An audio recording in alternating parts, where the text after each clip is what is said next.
Welcome back to Rod Reacts. Hopefully you're having a good day. And we're going to check out a video, and it's entitled India versus China.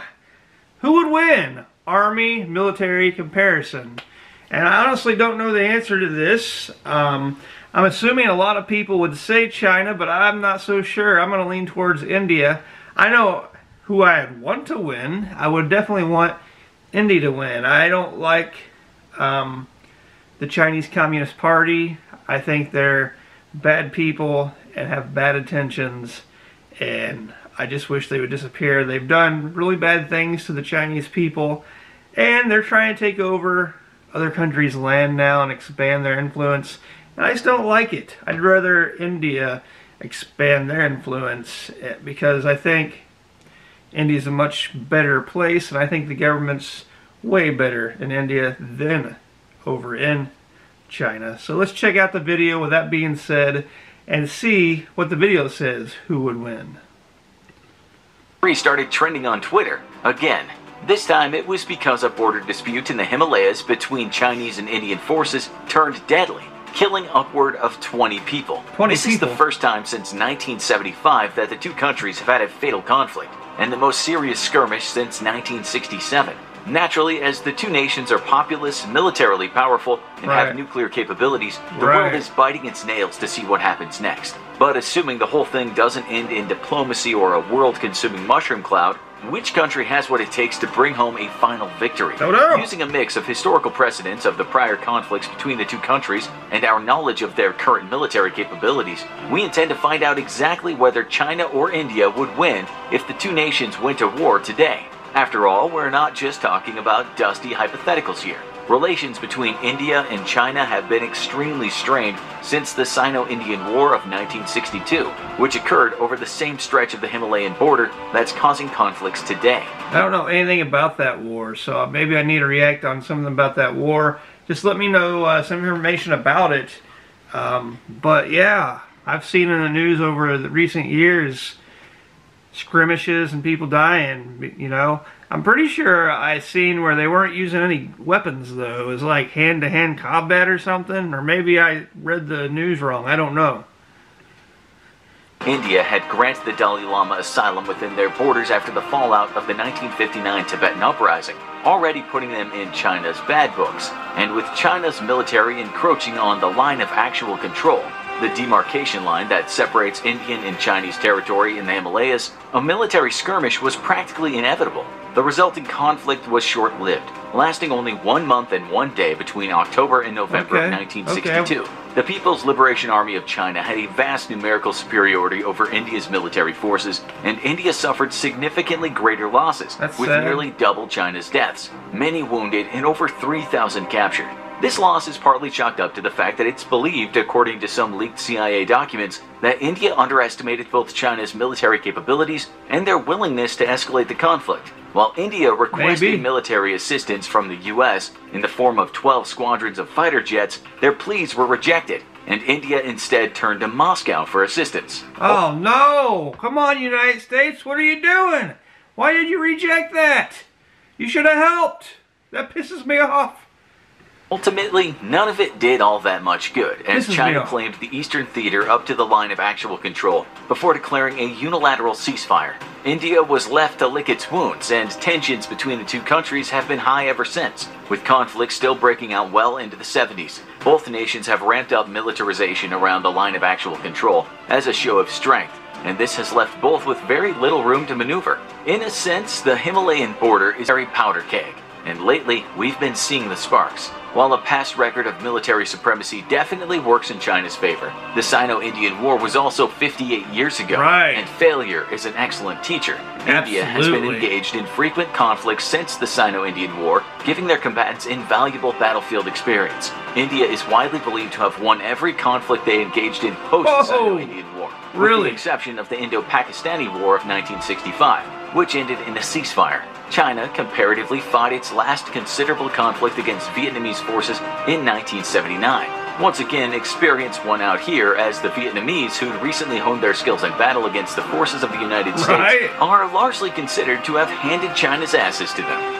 This is why the value of actual experience in war can never be overstated. I love what it says, handed China's asses to them. Ah, just for that video needs a like. Let's take a step back and look at what these two militaries have to offer in terms of manpower, technology, training, and resources. First, soldiers, the bread and butter of any military. Much like the Sino-Indian War, China has numerical superiority. Though in India's defense, seeing as China is ranked as having the highest number of active military personnel in the world, at 2,035,000, China's military has numerical superiority over literally everyone. With over Yeah, but you can make up for the amount of people, because you can kill a lot of people with just a little bit of a weapon. You know what I'm saying? It's about technology and the strategy that you use and the allies that you may have, you know. I'd like to think in my heart and soul today that we're a strong ally to India and we would step in and help India if they needed it and asked for it. Over 500,000 reserve personnel who could be easily called into action in a wartime scenario. China is a force to be reckoned with.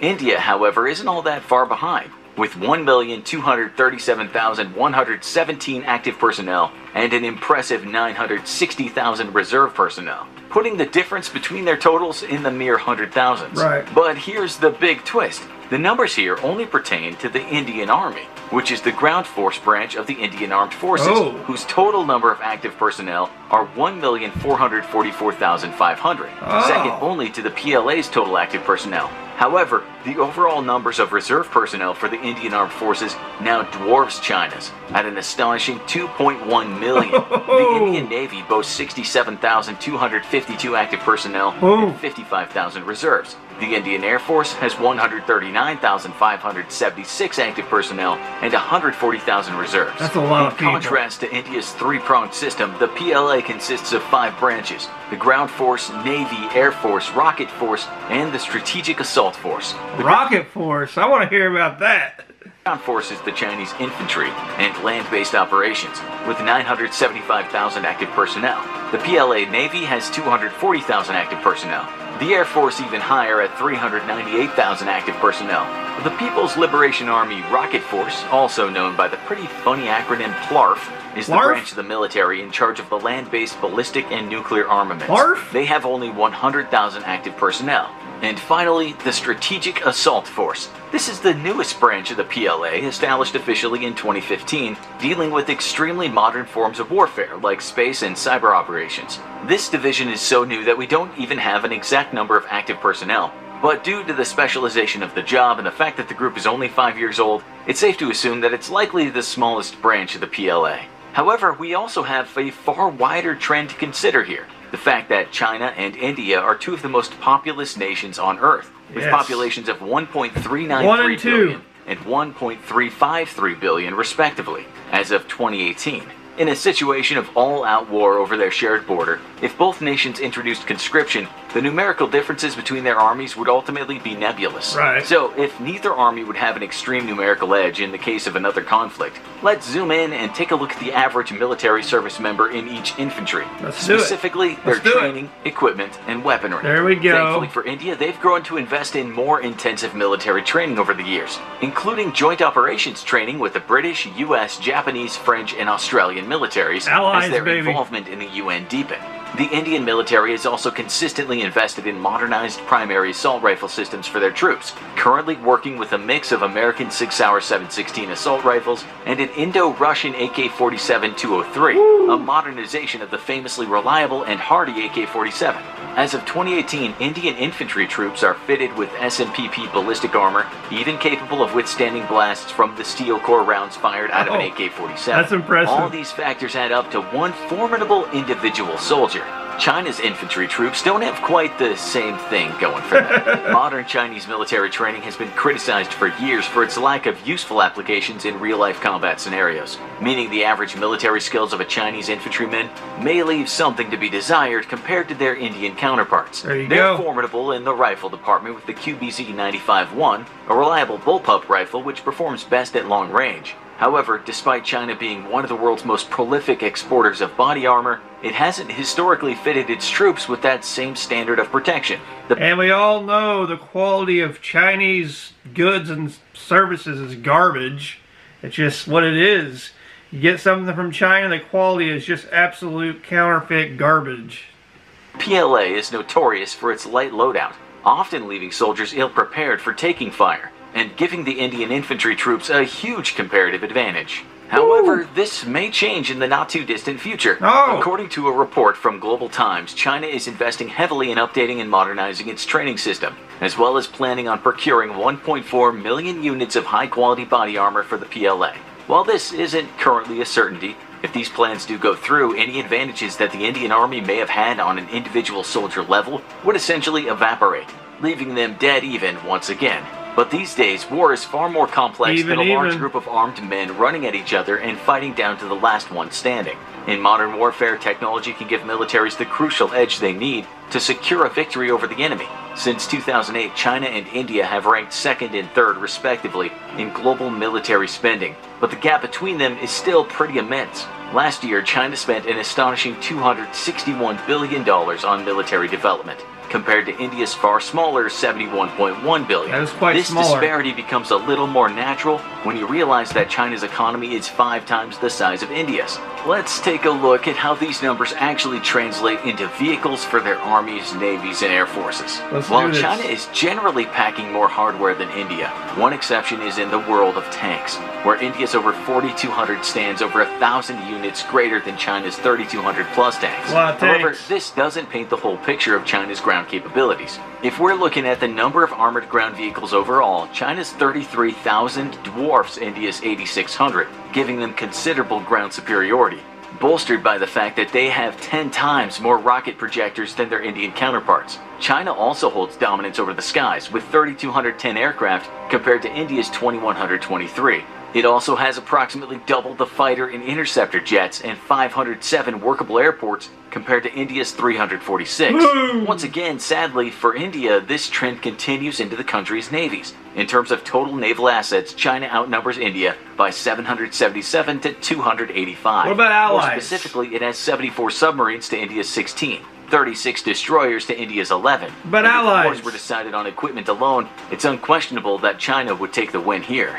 Of course, while nobody on Earth wants the conflict to escalate to this point for the sake of all human life, we'd be remiss to not return to the fact that China and India are both nuclear nations. Nuclear. If the war ever did become an exchange of nuclear force, who would come out on top? Let's not do well, that. For a number of reasons, China has a clear edge here. Not only did they develop their nuclear capabilities just over a decade earlier than India in 1964, New Delhi wouldn't have its first nuke until 1975, but their nuclear arsenal is also double the size of India's, with a far quicker growth rate. China has a stockpile of 320 nuclear warheads, having grown by 40 in the past year.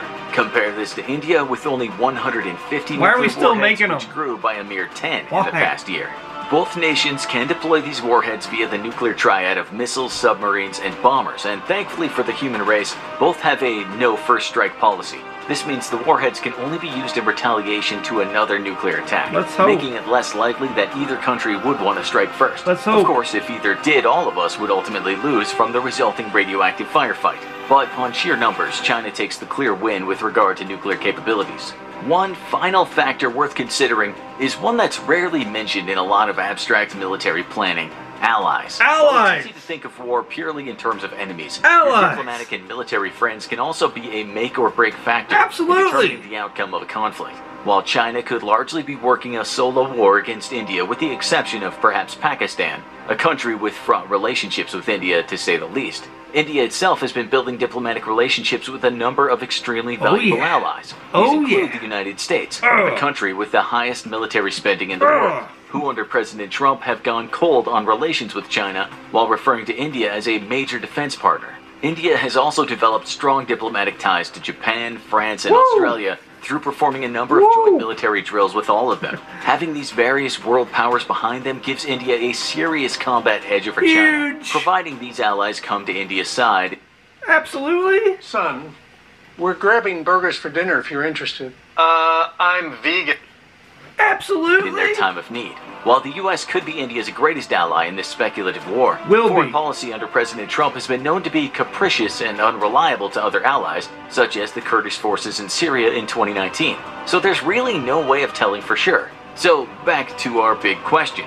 Who would win in a modern conflict between India and China? India! It's a lot more complex than you may have thought. While a layman might assume that China's apparent numerical and monetary advantages hand it an easy win, these advantages can be neutralized by India's stronger troops, who are better equipped, better trained, and more experienced. And allies. And its greater network of powerful allies. Then there's the strategic picture.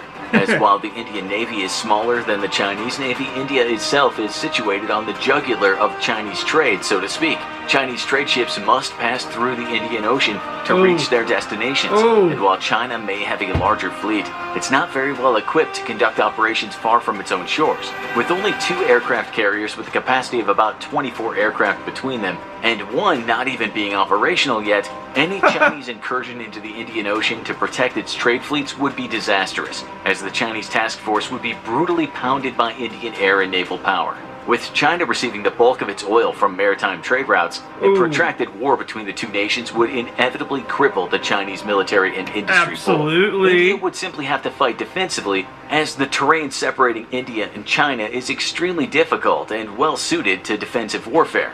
While the Chinese could crush any Indian incursion into China itself, and there'd be few strategic targets to take close to the Indian border anyway, a war between the two nations would inevitably see India the winner, as it slowly strangles Chinese trade to death. Check out American USA versus Chinese soldier. How do they compare? Military-army comparison. And Russia versus USA. Who would win? Military comparison 2019. For more compelling military analysis. Now that was a hell of a video, and just when you thought he was going to say China, CCP, People's Army, whatever the hell they are, is going to win, he didn't. Because they would strangle the oil out of China, strangle the goods of being able to be delivered, strangle their economy, and then bash them over their head. And then, if India needed, call the allies. Call the allies. Because why wouldn't we help India? Anyway, those are my thoughts, my reactions. What's your thoughts? What's your reactions? What do you want me to react to next? Comment down below in the comment section, and I'll see you next time. Peace.